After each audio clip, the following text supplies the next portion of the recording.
This episode of Nintendo Expansion Pass is brought to you by, well, you. If you want to learn how to support our family of podcasts, head over to patreon.com/bossrushmedia or search for us on the Patreon app on your smart device. Thanks for helping us build something better.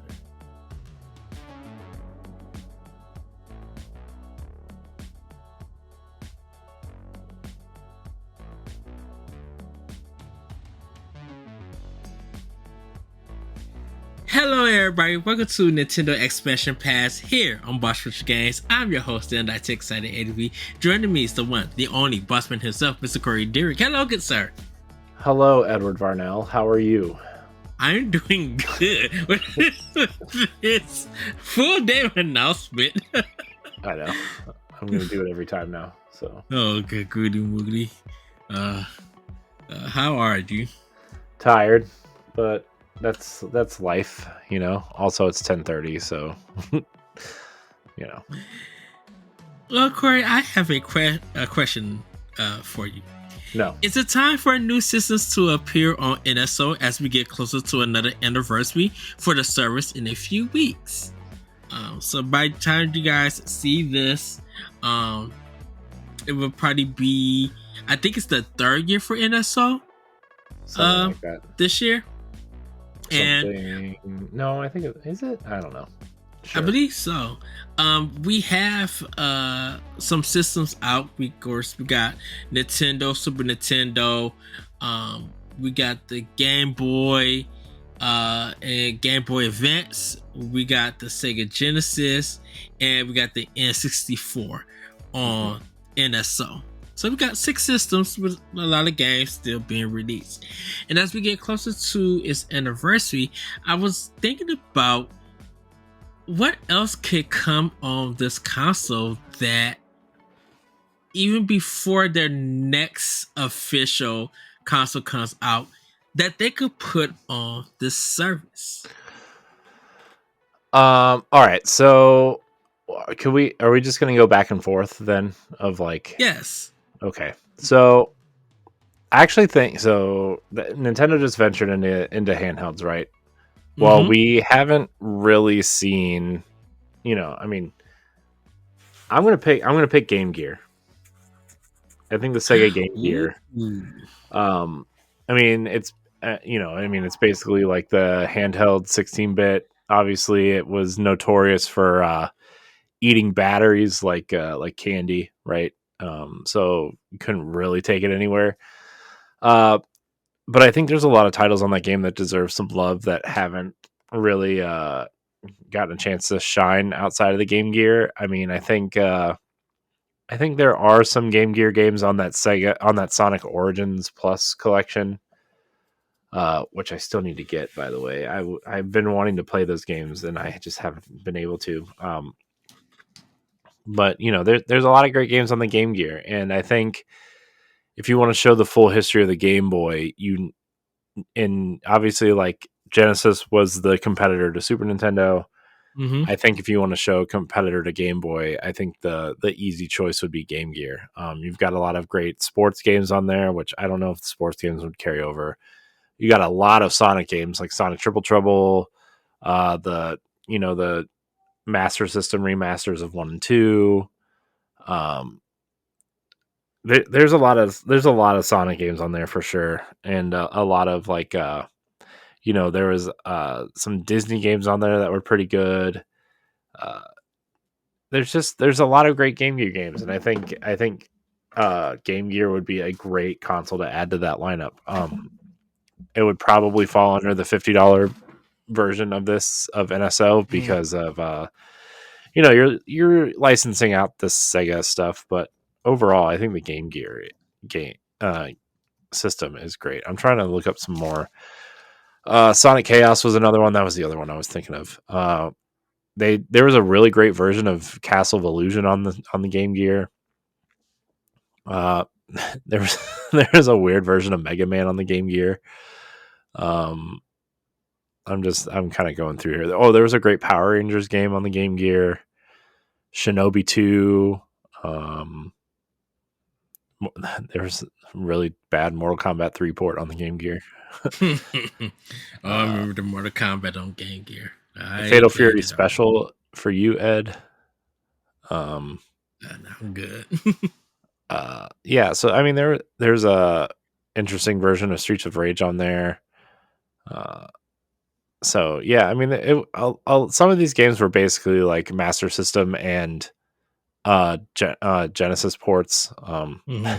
There's there's a I think the Game Gear deserves some love. So Puyo was very popular. Columns was very popular. So uh, by the way, there was a turn-based strategy RPG called Crystal Warriors. What do you think that game played like? Oh, good, good. I'm not kidding.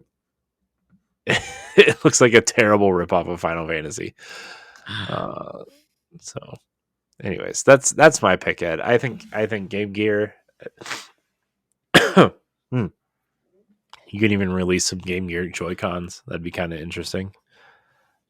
Terrible idea, but interesting. Oh, wow. Man, that Game Gear D pad was so bad. Do you remember the Game Gear D pad? It was like this, Yeah. just kind of like this wavy circle that, like, maybe I was pointing in the right direction. Uh, Yeah. also, also, I think this system was exclusive to Toys R Us, but the blue Game Gear. Remember the blue Game Gear? I don't remember it. I've never seen the blue one. Oh, hold on. Oh, everybody, we got a exclusive. Corey is going to bring out something It's your that lucky day, I've Edward never Parnell, seen. because I have two Game Gears, and I'm trying to sell my blue one, but it doesn't really work, so like I have to sell it for parts. But yeah, blue Game Gear. Wow. I did not know they made one. Yeah, it's a great. It's man, Game Gear kind of feels, it's a beefy boy. Uh, but yeah, man, blue Game Gear, man. I wanted one so bad. I had a black one, and then my Mm. cousin had a blue one, and then um, I ended up finding this one at like a yard sale or something, Oh, nice. but it Cool. doesn't work. So rip. Game Gear though, uh, man. yes. Well, for me, TurboGrafx slash PC Engine, I knew and you were going to go there. I almost said yes. TurboGrafx, but I figured you were going to say that, so I went Well, Game Gear. I went there because it was on Virtual Console on the Wii. Hmm. Like it was a big shock that Nintendo will go out to Hudson Soft or whoever owned it at the time to get the system. So I would love for it to come back to be on Switch so people could play Splatterhouse and Dungeon Explorer and Ease, like 1 to 2, before people who recognize it now, the Ease series on and everything. Of course, I talk about Keep Courage and Alpha Zone, the Bruce Lee gang.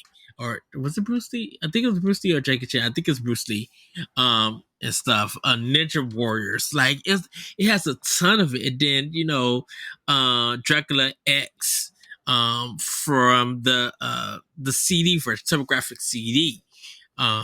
You got Rainbow Sprites, which is kind of like a spin-off of Bubble Bobble in Hmm. a sense. And I remember playing that game. And everything. And you was attacking enemies with parcel. I think it's rainbow parcel, something like that. With an umbrella and everything. It was just so fun. Fighting Street, which was their version of Street Fighter 2, and stuff. Like there are so many games on the TurboGrafx and slash PC engine, and some that just never came out over here. I remember playing Vigilante uh, Hmm. um, on TurboGrafx and being it there and stuff. Um, of course, you got Bunk. You got Yeah, bonk. Air I air love Bunk. bonk. Zonk. So I do, which is a game that I never got to play, and I always wanted to. They had a pinball game that was also popular on TurboGraphx, also. So, um, and just like the Game Gear, TurboGrafx also had a CD. Let me not CD. Hmm. I'm sorry, a handheld and everything. And I could see the controllers come because the TurboGrafx they had button one and button two, but they also had rapid fire on them. So Hmm. sometimes you had three selections of the speed of the rapid fire that you could use Hmm. for it. So if Nintendo could put it off, I would love to see TurboGrafx slash PC Engine coming to. And they also had another release called Turbo Duo, Hmm. uh, also in Japan. So I would love to see that come. So that would be mine. Corey, do you have another one? Yep, sure do, Ed. I mean, sticking with the Sega theme, I think everybody wants a Dreamcast, right? I mean, I Mm-hmm. think that's the easy answer. You could make some wireless Dreamcast controllers to sell. Uh, I mean, man, the list of Sega games, man, that you could put on that thing, right? All right, Sonic Adventure 1 and 2. Uh, I don't know how the licensing would work, but Marvel vs. Capcom. You could do Seaman. You could do Shenmue 1. 2 came to Dreamcast? Yeah, because it came to Xbox later. Mm-hmm. Uh, Jet Grind Radio. You could do Fantasy Star with online functionality. Skies of Arcadia, Soul Calibur, Power Stone, Crazy Taxi 1 and 2. Um, I don't know how you could convince Sega, but you could get Street Fighter Third Strike. You could do let's see, Blue Stinger. You could do Ill Bleed, which are two pot very sought after by collectors, right? I mean, You crap with fear. uh, man, Dynamite Cop. You could do. Man, there are so many games. Virtual Fighter, Virtual Striker, Virtual Cop, Choo Choo Rocket. I mean, this thing can be endless. Like Sama de Amigo, Hydro Thunder, Red. You could do an interesting version of Res on. Like, there's so many games, man. Like, Mm-hmm.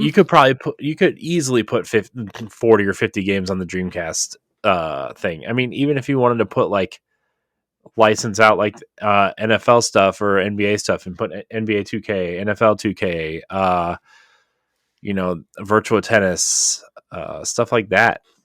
Um, and I think there's not a very easy way to play a lot of Dreamcast games. I know Xbox Live Arcade has quite a few. Uh, with some alterations and licensing stuff is kind of an issue, right? Like Crazy Taxi doesn't have the right soundtrack, and I know there's some issues with Jet Grind Radio where they can't really sell it on the console, but you can go through their website and buy it, which is a really strange kind of workaround. Mm-hmm. Both Sonic Adventure games on there, but you could buy the DX versions, so they're not really the Dreamcast versions. So there. I mean, there's a lot. I mean, you can put Sega GT on there, Daytona, whatever. Uh, get third party licenses maybe, and get some like either like old Tomb Raider or Resident Evil games on there. Uh, there's a lot you could do, man. Dreamcast it's really hard to play Dreamcast games these days, and I don't know how hard the emulation is. I know that Saturn in particular is a really difficult console to emulate. I don't know about Dreamcast, but I mean, Dreamcast would be my pick, 100%. I love the All right. Dreamcast, man. I do too, man. It's so and we have so many episodes that we have talked about Dreamcast. Even standard definition, we did a historical talk about that Hmm. system and the games and everything. It's still to this very day, those games still look good and they still play so well I on know, man. Dreamcast. Just So, like it's a sad system to go, but it's one of the most highly respected systems along with GameCube and stuff. Like it's an all time favorite for a lot of people who mhm. dived in. Yeah. I mean, you could do like I mean, there's a Echo the Dolphin. I'm just kind of going through this Dreamcast list real quick. Like there are so many Dreamcast for only being out a year and a half. The Dreamcast had a ton of games, yeah, a ton of games. You could do like even the weird like remember that 18 wheeler game. I mean, I know Euro Truck Simulator is huge right now, but like 18 Uh-huh. wheeler 18 is with a kind of like truck. yeah, Yeah. it's kind of like the Crazy Taxi version of that. Uh, oh man, some of these games like Alone in the Dark, you could do. There's a lot here, man. You could do so much. So that would be my pick is Dreamcast. I'm just looking at some of the games on here. I mean, you could partner with Disney. I know a lot of people like that Buzz Lightyear game that's on there. Hmm. So, anyways, that's my pick. I feel like I'm rambling now. So, Well, for me, um, while you pick the Game Gear, I'm going with the Neo Geo Color, I knew you were coming Pocket out with that. Color. Mm-hmm. Um, because I mean, even though there are a lot of Neo Geo games coming out on Switch, due to Arcade Archive, the Pocket was only available for 2 years. Um, and it there wasn't many that were many not yeah there wasn't many games released and stuff. When it came out, it was 69.95. And it sold 25,000 units when it came out. Um, and it hit America in June. Not June. It came out in America in August 6th, 1999, but it got discontinued on June 13th, 2000 and everything. So I think playing the Neo Geo Pocket, there are some great games on there that just a lot of people just never got a chance to play. I never seen it in stores. So I think people who would play it on Switch, I believe that this would be a lot of people's first time playing that library Uh-huh. for it. Because I definitely, for me, it'd be a first for me, and I would love to see how it plays for some of the games. Uh-huh. Yeah, So, that's an interesting choice. Um, yeah, I mean, I feel like all my picks are going to be like Sega related. I'm trying to pick a console that's not Sega related, Ed, but it's very I mean, nobody really wants to see 3DO games on this thing. Uh, but what I will say is, I think a console that would be really interesting to see here would be um, the Atari Jaguar. Would be an interesting console, yeah.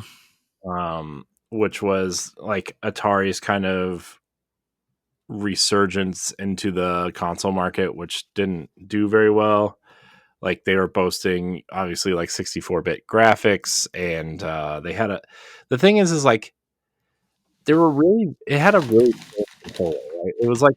It had a D-pad, and I think it had like 6 face buttons and some triggers, but also it had like this dial pad on the front of it, which was like I don't know if anybody remembers like the Magnavox Odyssey or uh ColecoVision or whatever, but they originally had Mhm. like the dial pad on the controller, and you slid different cards in, and the different buttons would do different things based on what game you were Yeah. playing. And if you didn't have the card, you just had to kind of figure it out. Uh, and it kind of reminds me of that. Which don't get me wrong, right? There are a few um, decent games on the Atari Jaguar, right? Like Rayman was there. The original one, the 2D platformer, which was pretty good. I know a lot of people love that Alien vs Predator game. Uh, there was a Pitfall game on there that people liked. Wolfenstein 3D got its first console release there, so like there are decent games there, right? Primal Rage, like it was, Primal Oh, Rage was Primal there. Rage is so good. Yeah. So that there were some really interesting games there. But also you just had a bunch of garbage, like Attack of the Mutant Penguins. I mean, come on, that game, come on. Not very good. Also, there was the game I remember the most on the Atari Jaguar was Demolition Man, based off the movie with Sylvester Stallone and Wesley Oh Snipes in it. goodness. It was very bad. That like FMV games were very big at this time, right? And Mm-hmm. so there was a lot of FMV games on there, and they just weren't very good. Like, I don't know if you remember the game Cybermorph. It was kind of like a mix of like FMV mixed with like something like Doom or Wolfenstein at the Uh-huh. time, and it was very bad. And I think it had some like Star Fox elements in it too. There's definitely like ship flying and stuff, so it was not very good.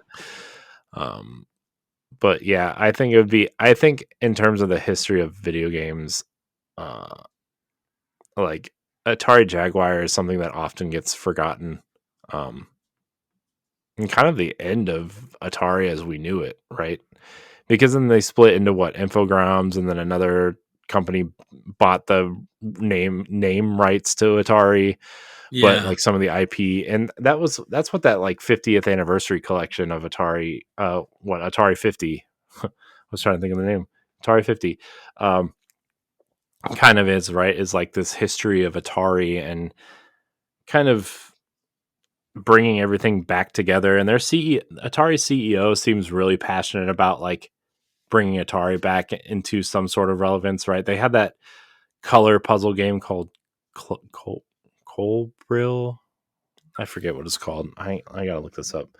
But it was like this really interesting puzzle game. Um, uh, so, and I really hope they kind of come back into some sort of modern, you know, kind of Mm-hmm. uh, yeah, modern thing. So yeah, I'm trying to. It's gonna bother me if I don't figure out what this game is called. Uh, Combinera is what it's called. Kombinera. It's on Switch. You can check it out. It's this really cool color game. So, yeah. All right. Uh, for me, Corey probably already know where I'm about to go with this one. CDI. Uh, Mm. Bring this Zelda one. back. It was released in 1990 and is discontinued in 1998. Mm. Of course, everybody know the famous Legend of Zelda series that came to the CDI.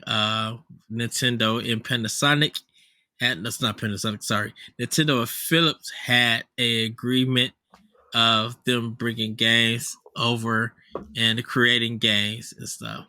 Mm-hmm. Um, but like I never got to see the CDI. I never got to play any of the games. So it once again it's another they got Dragon's Lair on it, even though that I think you can buy Dragon's Lair on the arcade archive. But it has kind of a lot of games that I just never heard of and never seen. Mm-hmm. So once again, it's a system that I would love for it to be on Switch, so I could experience the games that they brought to the platform. So Yeah. CDI for me. Mm. All right, Ed, we're going back to Sega because I'm running out of non-Sega systems that I care about or have any interest in. So Sega Master System, um, which a lot of people may or may not have heard of. I think a lot of people kind of think of Genesis as Sega's first console, but it wasn't, Mm-mm. despite the name Genesis. Uh, the Master System was their 8-bit console that was kind of put out to take on the NES. And it actually had a lot of really kind of influential games, right? Like Alex Kidd in the Miracle World began there, and that was supposed to be kind of like their Mario game, which had some interesting ideas. Hmm. I wouldn't say they were great ideas, but there was some interesting ideas, and I know a lot of people still love Alex Kidd to this day. I think they just remade it at some point and put it out. Outrun was on there, which was a weird arcade port of that. Um, but I think a lot of people think of like Enduro Racer, which was their Excite Bike kind of clone. Uh, Fantasy Star was like the big one though, right? I mean, that was like Fantasy Star was a big deal, right? Especially when Yeah. Fantasy Star 2 came to Genesis, right? Like that was like a huge deal. Um, and obviously like Fantasy Star turned into Fantasy Star Online, but like, man, could you imagine if Sega came out and said they're doing a AAA big budget Fantasy Star 5 in the vein of something like Final Fantasy 16 or something? Oh wow. I mean, could you? I That, mean, could you that, imagine that? That'd be awesome. Uh, let's see. I mean, Wonder Boy. I mean, we remember when the Switch came out, Wonder Boy and the Dragon's Trap came out with a nice yeah. remake. That was a Master System game. I had Wonder Boy for the Master System. Hmm. Yeah. So there. I mean, there's. No, I had Master Boy and was it Wonder Boy and Master World? I think that was it. Yeah. I mean, I think Wonder Boy and Monster Boy kind of are part of the same series in some sort of Yeah, fashion. it's very weird. Yeah, it's a weird series that no one really understands or cares about. I shouldn't say that. Uh, but yeah, I mean, there was a ton of great Master System games that people really like. I think it would be really interesting to see um, those kind of games and how, especially because like when you look at the NES lineup, I mean, there's a lot of great games on the NES, but there's also a lot of crap that people don't remember. And I think Master System was kind of caught in that too, where like there just weren't Mm. enough memorable games. Like, okay, yeah, they had Alex Kidd, but Alex Kidd doesn't hold a candle to Mario. Fantasy Star 1, although it spawned Fantasy Star 2 and 4, which people really love, like nobody remembers Fantasy Star 1, right? It wasn't until Genesis, until that console got big, or that series got big. So I would really like to see that come over. Also, there was like a port of of Castle of Illusion on the Master System. Uh, Yeah. I mean, the Genesis came out in '89, and they were still porting games to the Master System. I mean, into the like the mid '90s, there were still Master System games coming out. So, which is strange, but you know, I'm trying to find some of the games on here. There's some Echo the Dolphin games that were coming out. So, yeah, but that would be my pick. Would be a Master System. Okay. For me, it's going to be now. I didn't know about the system, but I have heard of this brand, the Amiga CD32. Oh yeah. Um, it it has the release date of September 1993, and it was discontinued on April 29th of 1994. The thing about it, this system, it was only released in Europe, Australia, Canada, and Brazil. Um, so it's another system. It looks like the Sega CD when it was like remade. How it had the Sega, the Sega Genesis, I should say, the Genesis part like on the left, and then the CD part on the right. Uh-huh. They had that like it was like I guess like it was a combo, but I think it was smaller. Uh, in everything. Yeah, it just it has some games on there, um but like all of them are like different IPs that I've never heard of and never seen. Mhm. John Barnes European Football, Jet Strike, Last Ninja 3, Lemmings is on here, Pinocchio, uh, the Clue, the Chaos Engine, Syndicate, oh my goodness, Surf Ninjas. Yeah, Surf Ninjas. Oh, that movie was wild. The movie was awesome. Uh, the Surf Ninjas have no, or was it no? That's Three Ninjas that had the gang gear No, in it. no, it was Surf Ninjas. It was Surf Ninjas. Uh huh. No, Three Ninjas had Mario 3 in it, which was how I found out about Mario 3 was Three Ninjas. I know everybody found out by seeing The Wizard, but I found out Mm-hmm. from Three Ninjas. So Oh my goodness! Surf Because was Ninjas it? Surf Ninjas had what's his face from Ninja Turtles in it too. So the second one, Kino. I forget the actor's real name, but Oh yeah, I know who you're talking about. What wasn't they like playing the game and it was controlling the character or something hmm in the movie? hmm yeah, I forget how they used it. I haven't seen Surf Ninjas in like probably Years. 20 years, 25 years at least, maybe. Nah, it's been longer than that. Jeez, I'm old. Probably like I closer remember. to 25 years. I remember seeing it on HBO. I never went to the movie theater to go see Surf Ninjas. Man, good times. Yeah, yeah. So the Amiga CD32 would be my choice. Hmm. Corey, you got one more? One more. Oh man, I thought we were gonna have a couple more, but I only have one more. I gotta make a good pick here, Ed. I mean, Saturn would be the easy choice. Sega Mm-hmm. CD would be the easy choice, but I feel like Sega CD would just kind of merge into the Genesis catalog. You And go to the 32X. yeah, I mean that too, right? Man, okay. So I'm gonna pick. So this is like a very, very, very old uh idea and a very, very old console. It's kind of like the original home console. Right after Pong came out, people were very excited to play Pong. But the Magnavox Odyssey, Yeah. which came out in 1972, Ralph Baer was the lead engineer. Uh, he kind of just called it the brown box.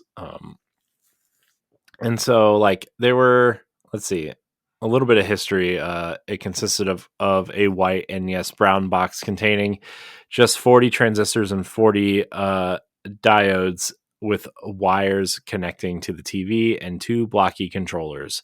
The games on the console were basically many variants of Pong, had no sound or color. Uh, and color was achieved by placing plastic overlays over your screen. Over your screen. Uh, so this was, I think that would be interesting only from a historical aspect.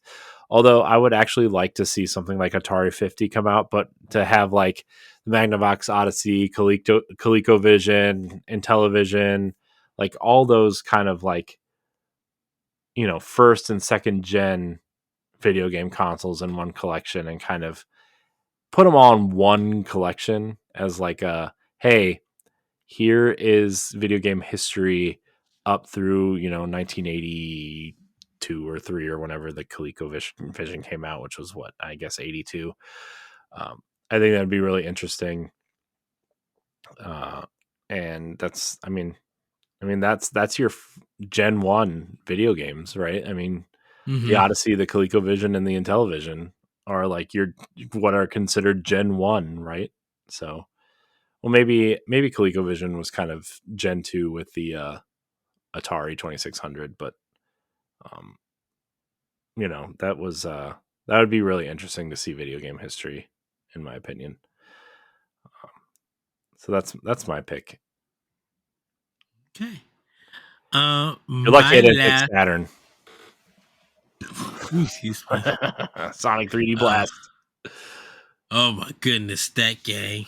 Goodness. But you also had Panzer Dragoon and Darkstalkers, and you Oh man, dude. like the Capcom Fighters on Saturn was top tier. Like if you Oh wanted to, yeah, that's why you bought Sega. That's why you bought Saturn and Dreamcast was for the fighting games. right? But you had that. What was the RF card? Soul Edge was there too on Saturn, which was the Really? progenitor to Soul Calibur, right? Am I not? No, Soul Edge was on PlayStation 1. Soul Uh, Calibur Soul Calibur came to PlayStation 1. That's when they did the name change. Because Soul Edge was the game in arcades, and I think they changed it when it came to PlayStation 1. no, you're Just right. still very weird on why they changed the name. I thought it was on some sort of like classics collection. Oh, okay. Never mind. Never mind. Whatever. Shut up, Ed. You were right. I was wrong. Eh, I hate you. You're fired. but I think Virtual Fighter was on Saturn. Yeah, I was. Yeah. Do still want the Eternal Champions remake. That's the fighting game that, man, Sega actually did have a lot of fighting games. Eternal Champions, Virtual Fighter. What was that? They had a robot kind of fighting game. Uh, I Um, know Sonic had his fighting game. Goodness, what was that? Is it Virtual On? I think. Cyberbots. Was that it?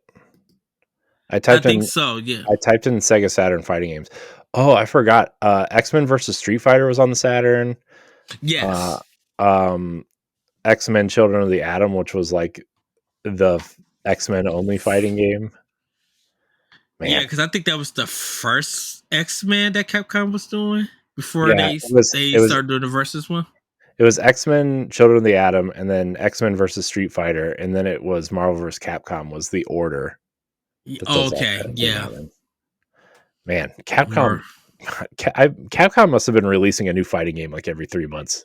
Dude, Capcom, when it came to fighting games outside of Mortal Kombat, you had two people running it, Capcom and Neo Geo. Like they were running the fighting games, but Capcom just had so much because their controller, their art style, and they were easier to learn and stuff, and they were just changing stuff up because Mortal Kombat, as good as it was, it didn't really it really wasn't doing nothing until, I mean, Mortal Kombat 2, yes, that was very popular, but like Killer Instinct came out, it was beating Mortal Kombat, and Midway had to take ideas from Killer Instinct and put them in Mortal Kombat 3. But shoot, Capcom was coming up with a whole bunch of different fighters in Japan and to America. Mhm. Marvel vs. Capcom, um, uh, goodness, Darkstalkers, Pocket Fighter, and everything. Like they just had so much. It just like I said, the stuff that was in Japan that never came here, was just impressive. Yeah. And it was just like that hand drawn 2D sprite stuff, and then when they started merging it with 3D, yeah, shoot, Power Stones, like Capcom was running it. I think Bandai Namco didn't start running. I mean, yeah, Bandai Namco had Tekken, but then they also had a game called Warlord. Uh, for Namco, Midway tried to do War Gods and stuff like. But Capcom, man, they were literally running it. And then Mhm. Marvel versus, like I said, Marvel versus Capcom 2, that became the leading game. Like if Mhm. it's just a history of jumping from big fighting games. For a lot of people, Street Fighter 2 um was the big one, and then I would say Mortal Kombat 2 became the next big one, and then Killer Instinct, later on, Marvel vs. Capcom 2 was the big one, and then Soul Calibur 2 was another big one. And then Super Smash Brothers, like Melee on GameCube, was just another big one. Mhm. Um, Even though you had Tekken and Tekken Tag, um, I can't. I don't know which of the Tekken games, even Dead or Alive. Like I don't know, but like Fatal Fury, actually for Neo Geo, King of Fighters was the big one because it took all of their fighting games and put it together. Big history. uh, Hmm. so I apologize. I know that's not the topic and stuff, No, but it's yeah, fine. Saturn, man, they had the top tier because in reality, that was the only way you were getting the Capcom fighters was on Saturn. Yeah. Yeah. You're not wrong. So, so my last one is the Engage. Oh no. Gross. And the reason why with the Engage, because I think people really wanted to have a system that could play different games, even though they would be poorly looked at graphic wise, and you didn't have to take out the phone battery to change the cartridge. Mm-hmm. It's the I think Tomb Raider was all Engage. Yeah. Tony Hawk was also on Engage. Uh so because I'm like I wouldn't pick the Wii or Wii U or 3DS like or even Retro Boy. I'm like we talked about those and everything like and it's not even the N64 DD I will put on it because there just wasn't much. Now I kind of I would love Nintendo to have a Nintendo channel where they have canceled games that got finished but never released. I would love to have that on Switch. Mm-hmm. Yeah. Well, Yeah, that's an interesting choice. but but Corey, which one do you think will come next? Out of all the systems that we name, Oh which boy, one do you think would be the next one? man, my hope would be Dreamcast, but Mm-hmm. man, I I think agree. I my hope would be Dreamcast, but I actually think it's either going to be Game Gear because they're working so well with Sega or Mm-hmm. TurboGraphx. I think those are the two that you would be looking at me like, okay, that kind of makes sense, right? Especially if you're looking at the Virtual Console on Wii Yeah. and what games or what systems were available there. Because was Neo Geo on Wii also? But see, no, I wouldn't pick Neo Geo. Even though I said Neo Geo Pocket, I wouldn't pick Neo Geo because of the arcade archives and a Yeah, lot of the other games yeah. that's I'm on trying to. eShop. Well, I was going to say Atari 2600, but the Atari 50 collection is out there, and then the Mm-hmm. Activision, Atari collections are out there. So like they're already selling those, so they're not going to come to some sort of subscription service, right? Although Right. I mean that could change if the like when this Microsoft Activision deal closes and like there could be some sort of Atari whatever because Activision has like half the IP that were on the Atari. Um, Interesting history. I suggest you look that up, the Atari Activision split. So, but anyways, Mm-hmm. um, if I think if you're looking at that, I think TurboGrafx would be the more interesting answer, but also I could see Game Gear coming just because they introduced the handhelds now, and that's Sega's handheld, so that'd be interesting. Yeah, I'm still gonna stick with Dreamcast because Nintendo would be crazy to pass up on Dreamcast. Sega also would be crazy to pass up on Dreamcast. And man, like shoot. Okay, so I'm gonna say this. This is so wild of a take.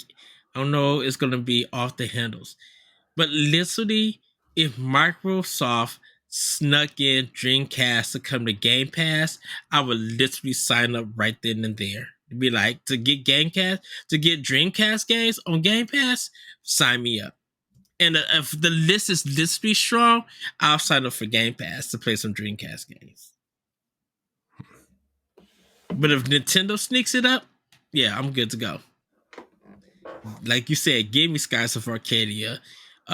Shoot, give me Soul Calibur. Give me that Genesis 6 game collection. Um, shoot, if y'all could bring Space Shuttle 5, give me that. Oh no. Crazy Taxi, Yeah. Power Stones, Legend of Kang 2, not Razor's Edge, Shinobi? not Shinobi, it's from the Legacy of Kang series. Blood Omen. Blood Omen? Razil, um, I don't know.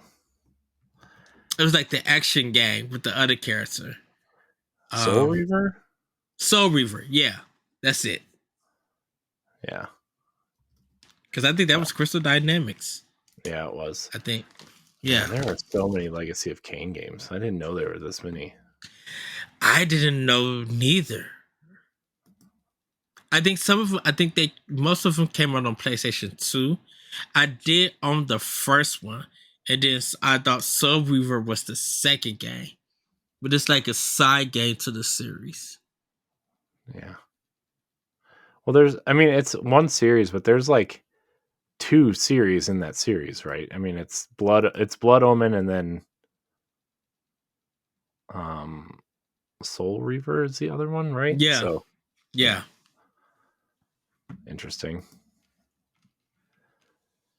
I Yeah. wonder if we'll end up getting some sort of remakes or remasters of those. I've always been interested in those games. I had one of them for Dreamcast for a while, but I don't know what happened to it. So. I think if you didn't play Soul Reaver, did you? Or Dreamcast? I think if you would have played Soul Reaver, I think you would got a better understanding of Tomb Raider, the modern day Tomb Raider, and everything. Because I'm thinking about it, I'm like, Crystal Dynamics did have the foundation for these modern day Tomb Raiders, and it was because of Soul Reaver. Yeah. Like, and the best version to play it on was Dreamcast. And everything.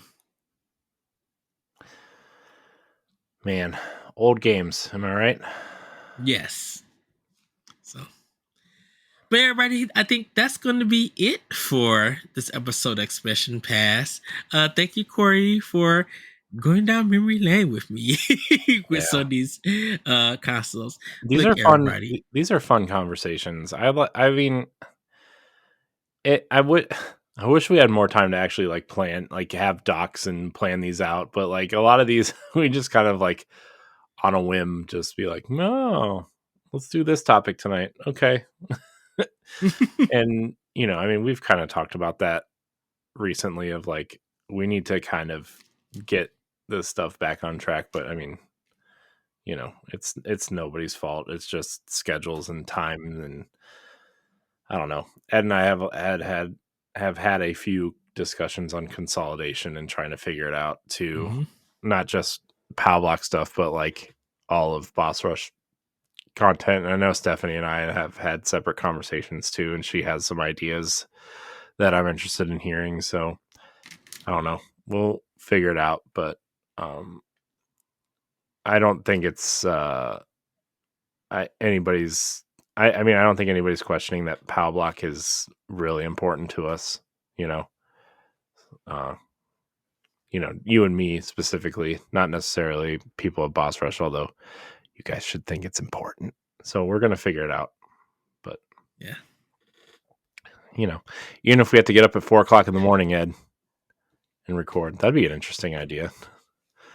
Getting up at 4 in the morning and recording before. Oh, well, sure. 4:00 whose time though? I don't know. Because your 4:00 is my 3:00, and I know. my 4:00 is your 5:00. I know. No, we'll figure it out. It's fine. Maybe if you live in a normal time zone, Ed. I do live in a normal time zone. You're the one that's an hour ahead of me. Corey, you already know that's going to be. If we both just woke up at random times, because we have done that and texted each other like, hi. Yeah. If we just happen to look on, like, let's just say Nintendo Life or Twitter or whatever, and a big story drop, that I would be like, oh, you need to hurry up and get 10 minutes on the mic, and we need to talk about this. Like, if Nintendo drops some news, oh, I need you to be on the mic and be ready to go. Yeah. Cause today, shoot, if I woke up and I see Miyamoto retires from Nintendo, I need you to get on the mic ASAP. I don't care what you're doing. I'm like, roll off the bed and get on the computer. Get on Zencast or his link. We need to talk about this. Yeah. Well, Ed, it's been fun. Yes. Well, everybody, have a great week. Have a great weekend. And we'll see you next time on Nintendo Expansion Pass. Bye, everybody. Goodbye. If you want to be a Patreon producer, head on over to Patreon, patreon.com/BossRushMedia, and find out which tier is right for you. Our Patreon producers at the $5 tier or higher for this month are Adriel Munger, Austin Campbell, Celeste Roberts, Christian S., Sana Dierig, Francisco Santillan, and Rebecca Jewell. Thank you for your continued support. Nintendo Expansion Pass is part of Nintendo Power Block and is a product of Boss Rush Media LLC. The show is recorded from our headquarters in Akron, Ohio, and is hosted by me, Edward Varnell. My co-host is Corey Derrick. You can find Corey at I am Corey in HD on Twitter and Instagram, as well as hosting the Boss Rush Podcast and Tower Casuals, the Destiny Podcast. Follow Expansion Pass as part of Nintendo Power Block and on all social media platforms at Power Block Podcast. You can also follow Boss Rush Media and Boss Rush Network on all major social media platforms. Join the Boss Rush Network Discord and Facebook groups to interact with other friends and fans. Thanks for listening, and we'll see you next time.